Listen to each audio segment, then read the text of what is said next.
Zdravo, poslušalke in poslušalci, bralke in bralci večera. To je dnevno informativni podcast Večerje zjutraj. Veseli smo, da ste v naši družbi. Danes je četrtek, 11. december 2025, moje ime je Miha Dajčman. Katere teme izpostavljamo tokrat? Po dveh odmevnih tatvinah v mesnih obratih smo preverili, koliko podobnih primerov smo že imeli, zakaj je meso zanimivo za nepridiprave in kako se lahko tako velike količine mesa pojavijo na sivem trgu. Tretja razvojna os, kapelica bo varovala delavce. Na Majorki smo govorili s Primožem Rogličem.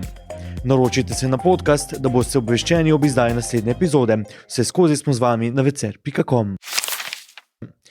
Praznični čas spremljajo tudi manj prijetne novice, nekatere med njimi so celo bizarne. Prejšnji teden je mladega mesarja Marcela Stojnška iz Stoperc v Halozah zjutraj pričakala odstranjena ključavnica na njegovem obratu, iz hladilnice in sušilnice pa je bilo odtojeno vso meso, ki ga je imel pripravljenega za vrhunec sezone. Iz obrata so mu odnesli 2,5 toni mesa, kar je ocenjeno na vrednost 90.000 evrov. Roast beef, kot se imenuje Stojnšekova mesnica, pa ni edini obrat, ki je bil v zadnjem obdobju oškodovan. Novembra je namreč neznanec odtujil več kosov svežega mesa tudi v KZ Rače in lastnika oškodoval za približno 12.000 evrov.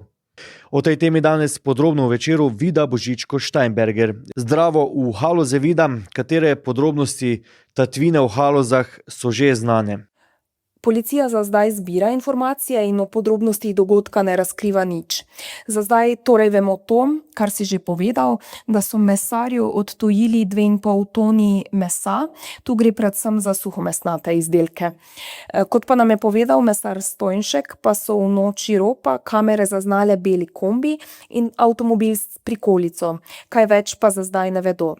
Je pa mesar povedal še, da je šlo za skrbno načrtovano akcijo, saj so nepridipravi točno vedeli, kje so mesnine, kje se izklopi elektrika in kje ima pospravljeno razkužilo, ki so ga po koncu akcije polili po tleh. Koliko podobnih primerov tatvin mesa smo že imeli, kakšne podatke si pridobila? Policija posebej ne vodi tatvin mesa, zato točnega podatka nismo dobili. Sporočili so le število tatvin, kjer je bil predmet napada hrana, poljščina ali kmetijski proizvod. Tukaj je v zadnjih letih sicer zaznati porast. Tovrstnih tatvin so denimo letos zabeležili 2683, še 3 leta nazaj je bila številka denimo za polovico manjša. A naj poudarim, da to niso le ropi mesnin in ostalih živilsko-predelovalnih obratov, pač pa so tukaj zajete tudi kmetije, gostilne, trgovine in privatne hiše. Ko sem govorila z ostalimi mesarji, pa so nam povedali tudi to, da so sicer manjše tatvine v obratih pogoste, a da tako velikih, kot sta nedavni v Halozah in Račah, ne pomnijo. Zakaj pa je meso zanimivo za nepridiprave? Ko sem govorila z lastniki mesno-predelovalnih obratov, so rekli, da gre za univerzalni izdelek, ki ga je na trgu lahko preprodati, saj ga potrebujemo praktično vsi. Po drugi strani pa gre nepridipravom na roko tudi slabo reguliran trg s prašičjim mesom in mesom nasploh. Je možno oziroma kako se lahko tako velike količine mesa pojavijo na sivem trgu? Ja, zagotovo je možno. Kot je povedal dolgoletni direktor celjskih mesnin Izidor Krivec, kar polovica vseh v Sloveniji zaklanih prašičev konča na sivem trgu. To je razlog, da se bodo tudi tako velike ukradene količine lahko na trgu porazgubile. Mesar Stojnšek tudi že razmišlja, da so morda njegove salame že prečkale mejo, hrenovke in kranjske klobase pa morda že strežejo na kakšnem od božičnih sejmov, ki jih je trenutno veliko. Kot je še dejal, se taka roba hitro spravi v promet. Hvala, Vida. V Vodrižu so simbolično postavitvijo kapelice proslavili začetek gradnje predora Vodriž na zahtevnem sklopu 3. osi med Velenjem in Slovenj Gradcem, ki naj bi bil končan jeseni 2029. Dela napredujejo, a kdaj do Šentruperta, se sprašujejo na Koroškem. Do začetka izstopne točke predora Vodriž v smeri Slovenj Gradca so se včeraj prvič lahko pripeljali z avtomobilom, kar so desetletja sanje Korošcev. A do zaključka del, do Velenja, kaj šele do avtocestnega križa, bo treba sanjati še nekaj let, se včeraj lahko prepričal naš novinar in urednik Tomaž Ranc. Predsednik uprave Darsa Andrej Ribič se je na postavitvi kapelice, ki varuje predorske delavce, pošalil in njihovo zavetnico Sveto Barbaro prekrstil v Sveto Alenko. Ministrica Alenka Bratušek mu vzrok izvedbe hitre ceste od Slovenj Gradca do avtocestnega križa ni ostala dolžna. Naš cilj je leto 2029. Ob živahni slovesnosti ob začetku del predora Vodriž na 3. razvojni osi in poudarku že narejenega pa seveda ni šlo brez vprašanj o rokih izvedbe, gradbenih dovoljenjih in podobno. Za odsek med Velenjem in Slovenj Gradcem imajo gradbinci 52 mesecev časa, medtem ko gradbeno dovoljenje za odsek Velenje avtocestni križ, torej Šentrupert, šele pričakujejo prihodnje leto, če ne bo nagajanja. Šele potem bodo stroji lahko zabrneli in spet bodo dela trajala do leta 2029, 30, 31 ali, bog ne daj, še dlje, piše Tomaž Ranc.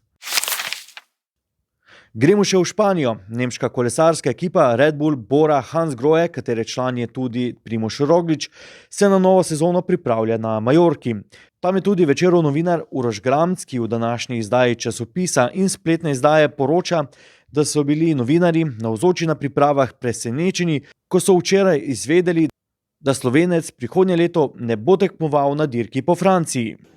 Primož, kako ste zadovoljni s tekmovalnim koledarjem za prihodnjo sezono? Slišali smo dirka po Španiji, Vuelta, glavni cilj sezone. Pričakovali smo morda dirko po Franciji? Ja, mislim, kako bi rekel, sem zadovoljen, jaz mislim. Treba se je za nekaj odločitev starta sezona nekaj planirati, ampak se konec koncev vsi vemo, kako je z vsemi plani, ne.